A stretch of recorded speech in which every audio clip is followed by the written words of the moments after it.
I would rather go with an investigation monitored by the division bench of the Gujarat High Court, which has today placed the charge. Miss Grover, substantiated and create the conspiracy. Miss Grover, a follow-up for you. It is politically inconvenient. A follow-up question to you, Miss Grover. A follow-up question to you. I know that you are saying you cannot carry a remit on this program for your legal colleague Mukul Sinha, but he said today that the agencies, there was political pressure put so that the political names were not named. I want to ask you, please solve this mystery for me. How does Mr. Modi or Rajnath Singh or Arun Jaitley or anyone in the BJP have control over the CBI? How on earth can you conceive of a situation where the BJP puts political pressure so that politicians of the BJP, Amit Shah and Narendra Modi are not named? It doesn't add up, does it? Does it add up for you? It adds up because How? The investigation was sought to be, yes, I'll explain it. There was another TV channel that very conveniently on 13th of June, one day prior to the Gujarat High Court hearing on 14th June, planted certain audio tapes which they claim they had received from the IB. My client's name was not even mentioned in it.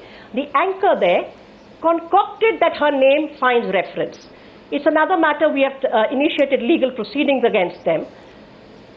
Those tapes were then, CDs were conveniently brought by the Additional Advocate General of Gujarat to the High Court, waived in front of the division bench. The division bench, of course, told them to junk it exactly where it should have gone long ago. The manner in which an investigation is... No, where does the BJP come in? By what is happening. I will bring the...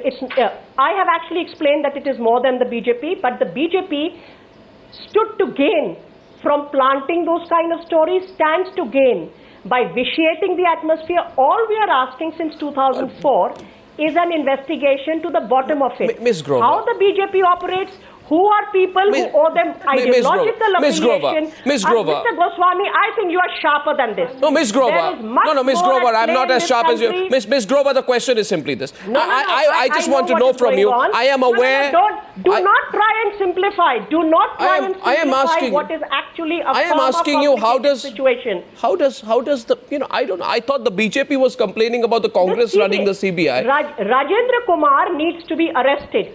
P.P. Pandey, okay, I will explain to you. P.P. Pandey, Additional Director General of Police of Crime Branch of Gujarat, claims to have gone on leave and then disappears. The Gujarat government doesn't know, and ADG does not report to the Gujarat government. But there has to be a due process. His son says he's ill. Yeah, there is due process. Not only that. He's been declared a proclaimed offender.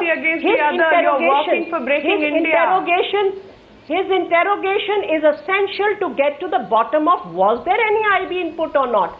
I think the Gujarat government taken steps to find out where the hell is this man hiding. Okay. So here's... Which hole has he gone into that we can't locate? Here's a question. Therefore. Please, Ms. Lekhi, once and for all, please stop taking the excuse of the independence and the brief of the Intelligence Bureau. You've also been in power. You've also controlled the Intelligence Bureau, and I can tell you there are 1,000 untold stories of the pressure exercised on the Intelligence Bureau by the BJP when it was in power. So how many people are going to agree to you? I know you are trying to put it up as a Chinese wall saying, oh my God, you can't question Rajendra Kumar. You can't bring IB officers. They have a different remit. You can't control them. But the fact of the matter is that's a fig leaf, Ms. Meenakshi Lekhi, to the bigger argument. And the bigger argument tonight, and my last question to you, is that of consistency. Ms. Meenakshi Lekhi, are you aware that in the case of the Manipur fake encounters case, where there were 6 cases of encounter killings probed by the Supreme Court appointed committee declaring to be fake encounters, the BJP said the Home Minister of the state should be responsible, right? The BJP said it's not just the Assam Rifles personnel or police commandos. They said the Home Minister of the state should be held responsible and given punishment. In other words, the BJP's line in Manipur was they hold the political executive guilty for the acts of omission or commission or whatever may have happened of police officials, commandos and paramilitary personnel. Paramilitary personnel, not even state police. How, Ms. Lekhi, we want to know, do you have one line of argument for Manipur? Right? And one line of argument for Gujarat. And my answer will be, yes, one line for both of you.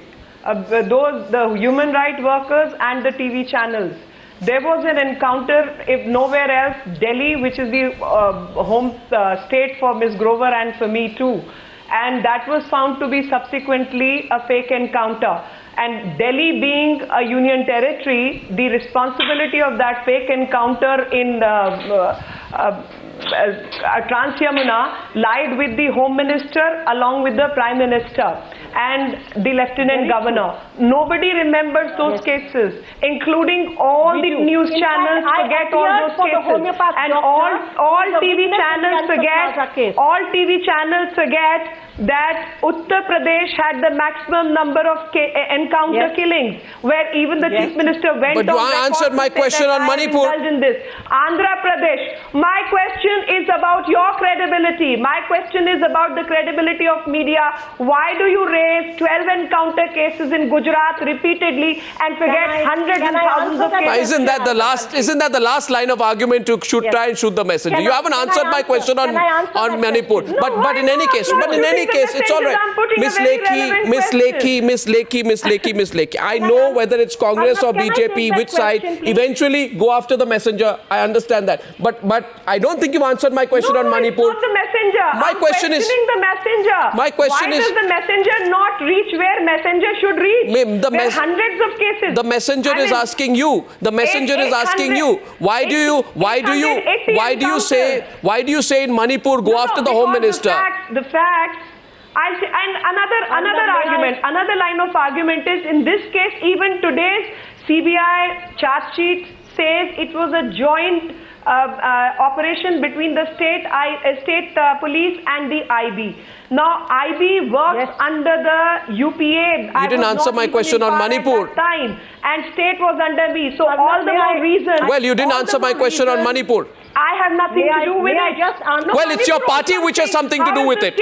How the state Home Minister is not controlling the IB. It is a central Home Ministry. He's controlling the crime branch. What about the Gujarat police personnel? Who are they answerable to? May I just answer? Gujarat police personnel. Okay, one sec. Brinda Grover wants to respond. That light, the PM and the Home Minister of India need to be questioned. Okay, and their call details should also be investigated. Okay, now 1 second. 2 minutes on the debate. Brinda Grover's response. Yes. This is my last response. I need to leave. Just very clearly, in this country, what we need is that the law, and this has been perverted by the police and is now being used by political class across the board. Whenever an so-called encounter takes place, register an FIR, start an investigation. If it is found to be a genuine encounter, close it. This petition is today pending. This was the judgment of a 5-judge bench of the Andhra Pradesh High Court, a writ that was moved by human rights lawyers. That petition is today pending in the Supreme Court of India. I wish the Supreme Court would hear it at the earliest. The menace of the police and the political class killing innocent people and framing it as innocent runs from Kashmir to Manipur to Gujarat to Delhi. I represented the witness of the Ansal Plaza case, and the special cell has a hand to play in it. Right down to Kerala, Tamil Nadu, Andhra. We are absolutely right. Wherever the investigation goes, let's take it. My only request is, there are ordinary citizens in this country who are being killed. The Congress and BJP can play this game and capitalize over dead bodies. What is going to happen to our institutions and to people who need justice? That is what we need to take a call on. Okay. Now, capitalization happens by human rights workers also. When so many bombs are going off in this country, when so many terror attacks and 26/11s are happening in this country. And even human rights activists need to be put to questioning. Well, I hope the same line which you take, Brinda Grover, also applies to the Maoist terrorists and to all other groups who are threatening who are carrying out terror attacks. Of course it does. No other 5 people got killed today. One last point. Okay. Sorry to intrude. 5 people from police got killed today at the Maoist hands. Well, I think that at that moment, had they killed the Maoists, it would have been a fake encounter. Miss Lekhi, at the end of the day, she says across the board, so we take that. State actors who are sworn by the Constitution Now- as well as now non-state here's- actors here's to a be question. brought to task. Here's What happens to people who are killing the state, who are working anti-state? I don't think we can prove at this point of time that Ishrat Jahan was killed in anything but a fake encounter, and I don't think there can be any justification of any encounter anywhere in the country. It's not just human rights activists. Ask any citizen of India, and he'll say no Indian can be shot at, fixed No, and shot question all of at. them. That's a question. Well, Meenakshi Lekhi and Brinda Grover, we've had a good debate. I thank you both for joining me on this debate. Thank you very much.